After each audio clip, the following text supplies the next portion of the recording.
So hello guys, my name is Parth. आज हम बात करने वाले हैं NCERT class 10 science chapter number 2 acid base and salt के बारे में। पिछले लेक्चर में हमने बात करी थी कि सॉल्ट्स क्या होते हैं और क्या उनका नेचर होता है। साथ ही साथ हमने ये समझा था कि क्लोर अल्कली प्रोसेस क्या होता है। इस लेक्चर में हम बात करने वाले हैं डिफरेंट टाइप्स ऑफ सॉल्ट्स के बारे में और समझेंगे उनके फॉर्मेशन और उनके यूजेस। ठीक है, सबसे पहले हम चलते हैं हमारे सबसे पहले सॉल्ट की तरफ। जो हमारा सबसे पहला सॉल्ट है that is bleaching powder. Bleaching powder इसका नाम है और जो इसका साइंटिफिक नेम होता है that is calcium oxychloride. So chemical name होता है दैट इज कैल्शियम ऑक्सीक्लोराइड और जो इसका फॉर्मूला होता है वो होता है CaOCl2। हम समझते हैं सबसे पहले इसकी फॉर्मेशन कैसे बनता है। ये इसकी फॉर्मेशन में क्या होता है, हम लेते हैं स्लेक लाइम। स्लेक लाइम मैंने आपको अपने पहले चैप्टर में बताया होगा, जिसका केमिकल फॉर्मूला होता है CaOH which is calcium hydroxide. अब हम क्या करते हैं, इस कैल्शियम हाइड्रोक्साइड के अंदर हम पास करवाते हैं क्लोरीन गैस। जब हम इसको क्लोरीन गैस पास करवाते हैं तो ये फॉर्म करता है कैल्शियम ऑक्सीक्लोराइड और साथ ही साथ ये बनाता है H2O वाटर और ऐसे हमको मिलता है हमारा ब्लीचिंग पाउडर। आई होप ये बात समझ में आ रही होगी। अब इस ब्लीचिंग पाउडर के क्या क्या यूजेस हो सकते हैं। इस ब्लीचिंग पाउडर के यूजेस होते हैं, number 1 used as an oxidizing agent in chemical industries. यानी कि ये जो ब्लीचिंग पाउडर है ये बेसिकली कहां पर यूज होता है, ये केमिकल इंडस्ट्रीज में यूज होता है। किसके लिए यूज होता है, ऑक्सीडाइजिंग एजेंट, यानी कि सब्सटेंसेस को ऑक्सीडाइज करने के लिए ब्लीचिंग पाउडर का हम इस्तेमाल करते हैं।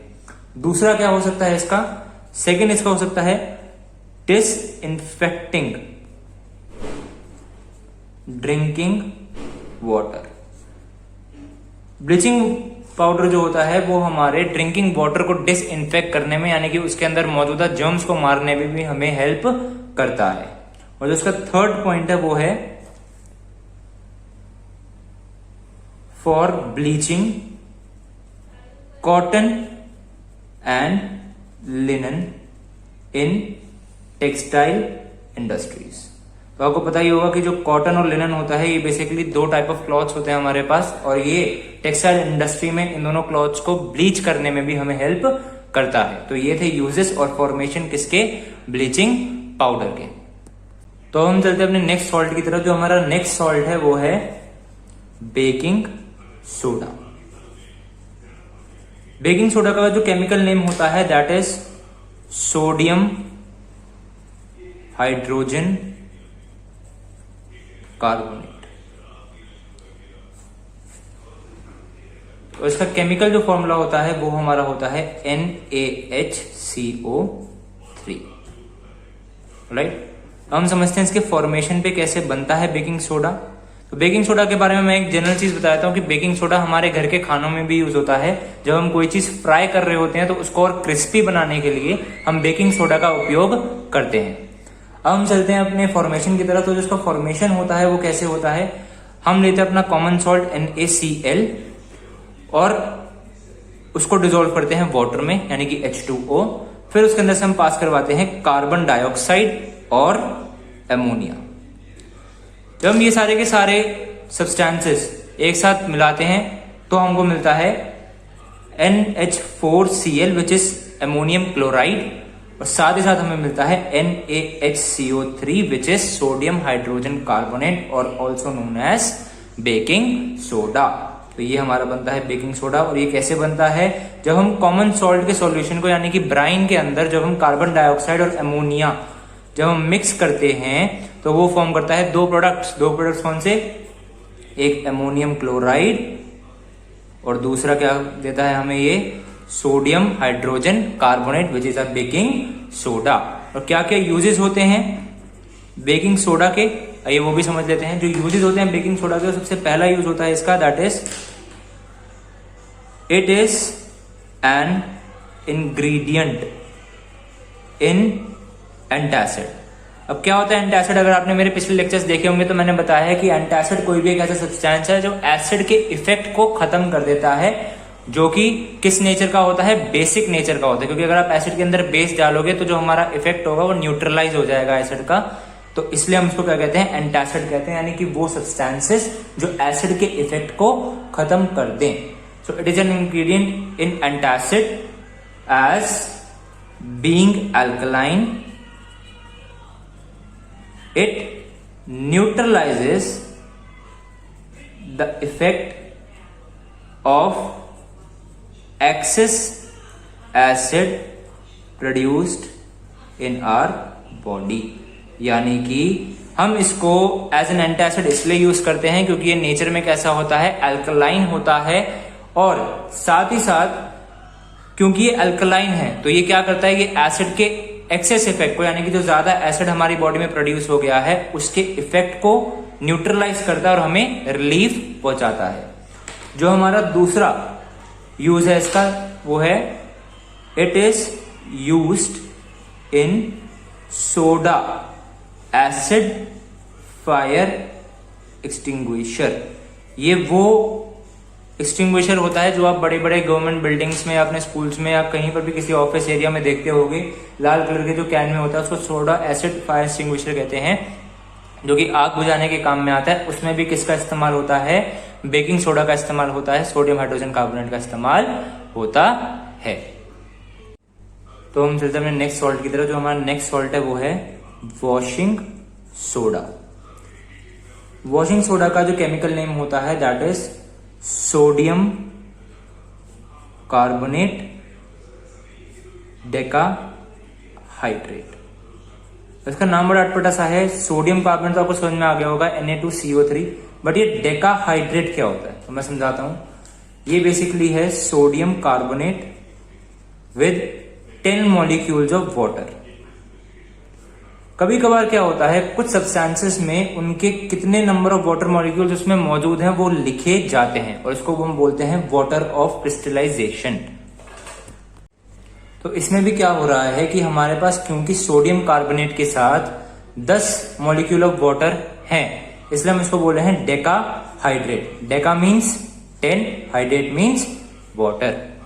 Sodium carbonate decahydrate means sodium carbonate with 10 molecules of water. तो ये बनता कैसे, इसका फॉर्मेशन समझते हैं। सबसे पहले तो हम ये समझेंगे कि Na2CO3 आता कहां से है। Na2CO3 के लाने के बहुत सारे तरीके हैं, बट एक तरीका जो आपकी बुक में गिवन है वो ये है कि जब आप सोडियम हाइड्रोजन कार्बोनेट को हीट करते हो तो वो हमें देता है sodium carbonate with water and carbon dioxide. तो बेसिकली आपकी बुक में जो फॉर्मेशन दे रखा है सोडियम कार्बोनेट का वो कुछ इस तरीके से दे रखा है कि सोडियम हाइड्रोजन कार्बोनेट, यानी कि जब हम अपने बेकिंग सोडा को हीट करेंगे तो वो हमें देगा सोडियम कार्बोनेट, और साथ ही साथ क्या प्रोवाइड करेगा? वाटर कार्बन डाइऑक्साइड प्रोवाइड करेगा। उसके बाद हम क्या करेंगे, हम यहां से अपने Na2CO3 को उठाएंगे और इसके अंदर ऐड करेंगे हम 10 मॉलिक्यूल्स ऑफ वाटर को, जो कि बनाएगा Na2CO3.10H2O which is sodium carbonate decahydrate washing soda। सो ये है इसका फॉर्मेशन। सबसे पहले क्या हुआ, सबसे पहले हमने सोडियम हाइड्रोजन कार्बोनेट यानी कि अपने बेकिंग सोडा को हीट किया। उसको हीट करने से हमको मिला सोडियम कार्बोनेट, साथ ही साथ वाटर और कार्बन डाइऑक्साइड। उसके बाद हमने क्या किया, उस सोडियम कार्बोनेट को हमने उठाया और उसके अंदर 10 मॉलिक्यूल्स ऑफ वाटर को ऐड करेगा, जिसकी वजह से वो क्या बना? सोडियम कार्बोनेट डेकाहाइड्रेट, जो कि हमारा क्या होता है? वॉशिंग सोडा होता है। फॉर्मेशन समझ में आ गया होगा। अब हम चलते हैं इसके यूजेस की तरफ। तो इसके क्या क्या यूजेस होते हैं। इसका सबसे पहला यूज है वो है it is used in glass and soap industry. तो ये बेसिकली कहां पर यूज होता है? ये ग्लास के मैन्युफैक्चर में और सोप के मैन्युफैक्चरिंग में भी यूज होता है। दूसरा से क्या यूज हो सकता है? दूसरा इसका ये यूज हो सकता है कि it is used in manufacturing of sodium compounds such as borax. तो बोरेक्स जैसे ही काफी सारे सोडियम कंपाउंड्स को मैन्युफैक्चर करने में भी इसका रोल होता है वॉशिंग सोडा का, सोडियम कार्बोनेट डेकाहाइड्रेट का। ऑलराइट, और जिसका हम थर्ड यूज लिख सकते हैं, हम इसका थर्ड यूज लिख सकते हैं कि it is used in removing permanent hardness of water. हमारे पानी में से ये हार्डनेस को निकालने में भी मदद करता है। तो आप सभी समझ रहे होंगे कि हार्डनेस का मतलब क्या होता है। हार्डनेस का मतलब होता है खारापन। अगर कोई पानी खारा होता है तो हम उसे बोलते हैं हार्ड वाटर। अब ये क्या करता है वॉशिंग सोडा, वॉशिंग सोडा उसके अंदर से उस पानी का खारापन खत्म कर देता है, और जब उसके अंदर से खारापन खत्म हो जाता है तो उस पानी में चीजें धोना आसान हो जाता है, उसमें ज्यादा फोम, उसमें ज्यादा झाग बननी शुरू हो जाती है। तो इसमें भी वॉशिंग सोडा जो है हमारी मदद करता है। तो हम चलते हैं अपने नेक्स्ट सॉल्ट की तरफ। जो हमारा नेक्स्ट सॉल्ट है वो है प्लास्टर ऑफ पेरिस। तो क्या होता है प्लास्टर ऑफ पेरिस? इसका जो केमिकल नेम होता है वो होता है कैल्शियम सल्फेट हेमीहाइड्रेट। तो आपको नाम से पता लग गया होगा कि ये कुछ पहले जैसा ही है, इसमें भी वाटर ऑफ क्रिस्टलाइजेशन का यूज हुआ है। तो इसका जो केमिकल फॉर्मूला होता है वो होता है calcium sulphate dot half H2O। यहां पर जो हेमी है, हेमी का मतलब होता है हाफ, और हाइड्रेट का मतलब क्या होता है वाटर। तो इसका जो फॉर्मूला बनता है वो बनता है CaSO4 dot half H2O means calcium sulphate hemihydrate. हम समझते हैं कि इसकी फॉर्मेशन कैसे होती है। तो इसकी फॉर्मेशन में एक सब्सटेंस यूज होता है जिसको हम कहते हैं जिप्सम। जिप्सम का जो केमिकल फॉर्मूला होता है वो होता है CaSO4.2H2O। हम क्या करते हैं, हम इसको हीट करते हैं किस टेम्परेचर पे, 373 केल्विन पे हम इसको हीट करते हैं। तो क्या होता है ये अपने वाटर मॉलिक्यूल्स को लूज कर देता है। तो यहां पर जो 2H2O है वो लूज करके कितना हो जाता है CaSO4 डॉट हाफ H2O, और इसमें से 1.5 H2O यानी कि 1.5 वाटर मॉलिक्यूल जो है वो लूज हो जाते हैं हीट करने पर, और ऐसे हमको मिलता है plaster of Paris. I hope समझ में आया होगा। तो हमने क्या करा, हमने बेसिकली ये करा कि हमने जिप्सम को लिया और जिप्सम को हमने हीट किया 373 केल्विन पे, और क्योंकि उसके अंदर जो 2 वाटर मॉलिक्यूल्स थे वो हीट होने के बाद क्या हो गए, लूज हो गए। यानी कि अब कैल्शियम सल्फेट के पास सिर्फ हाफ वाटर मॉलिक्यूल बचा और बाकी 1.5 वाटर का जो मॉलिक्यूल है वो उससे सेपरेट हो गया, उससे अलग हो गया, वो लूज हो गया। ठीक है, हम चलते हैं इसकी यूजेस की तरफ। क्या क्या यूजेस हो सकते हैं प्लास्टर ऑफ पेरिस के। तो प्लास्टर ऑफ पेरिस के जो मेजर 2 यूजेस होते हैं वो होते हैं used to give structure in construction of walls and buildings. जब हम वॉल्स या बिल्डिंग की जो वॉल्स होती हैं, जब हम उसको कंस्ट्रक्ट कर रहे होते हैं तो उनको स्ट्रक्चर करने में, उनको मजबूत बनाने में किसका इस्तेमाल होता है, प्लास्टर ऑफ पेरिस का इस्तेमाल होता है। तो इसका दूसरा यूज होता है वो ये होता है कि it is use to give support to fractured bones.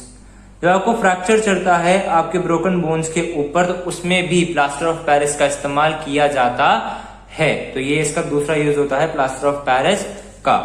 तो ये था आज का वीडियो गाइस। आज मैंने सारे के सारे टाइप्स ऑफ सॉल्ट कवर करे हैं इस वीडियो में। कोई भी सॉल्ट स्किप मत करना क्योंकि बहुत इंपॉर्टेंट होते हैं, पेपर में आ सकते हैं। Please like share and subscribe to my channel. अपने दोस्तों के साथ शेयर करना मत भूलना। Thank you so much for watching.